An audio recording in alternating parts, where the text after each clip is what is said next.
Hello friends, आप सबका स्वागत है मेरी क्लास में। और मैं आपको हिंदी वर्णमाला पढ़ाऊंगी। हिंदी का सारा सिलेबस मैं कंप्लीट कराऊंगी, जितना भी व्याकरण का है। आपका संधि, समास, अलंकार सब कुछ इसमें आएगा। और पहले वर्णमाला पढ़ाऊंगी, इधर से धीरे धीरे प्रारंभ करके वाच्य, वाक्य सब कुछ बताती जाऊंगी। तो चलिए आज प्रारंभ करती हूँ हिंदी वर्णमाला। हिंदी वर्णमाला में सबसे पहले स्वर कितने होते हैं, व्यंजन कितने होते हैं, स्पर्श व्यंजन, संघर्षी व्यंजन, स्वर के भेद, सब अलग अलग पूरा सब कुछ बताऊंगी इसमें से। अल्प प्राण, महाप्राण। चलिए तो स्वर स्टार्ट करती हूँ। स्वर आपके होते हैं 13। इसमें एक अनुनासिक और ये विसर्ग आप निकाल दीजिए तो हो गए 11 स्वर। स्वर के भेद, स्वर के 3 भेद होते हैं।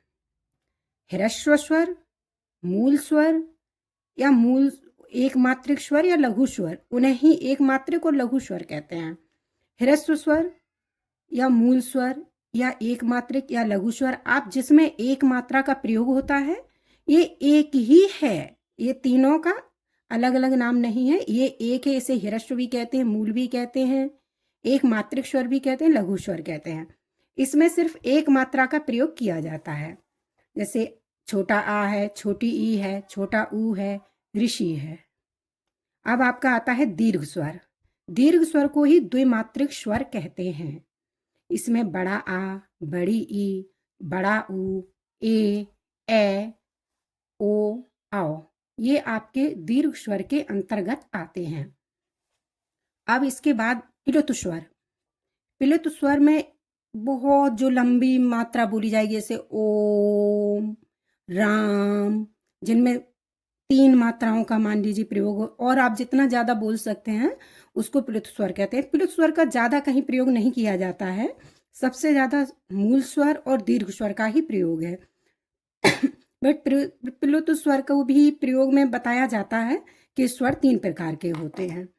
और संयुक्त स्वर, स्वर किस तरह से बनते हैं, जैसे ए कैसे बन रहा है, ए कैसे बन रहा है, ओ कैसे बनेगा, ओ।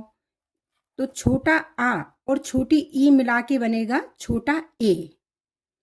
छोटा आ छोटी ए मिला के बनेगा ए। छोटा आ छोटा ओ। छोटा आ छोटा ओ मिला के बनेगा ओ। इस तरह से ये संयुक्त स्वर हुए आपके। ये आपको बहुत याद रखना है। अभी आप इसको 1-2 बार देख लेंगे तो आपको याद हो जाएगा।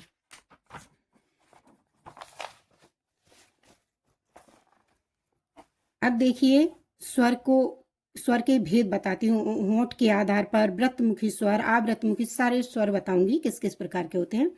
होंठ के आधार पर स्वर के भेद। व्रतमुखी स्वर, आवृतमुखी स्वर।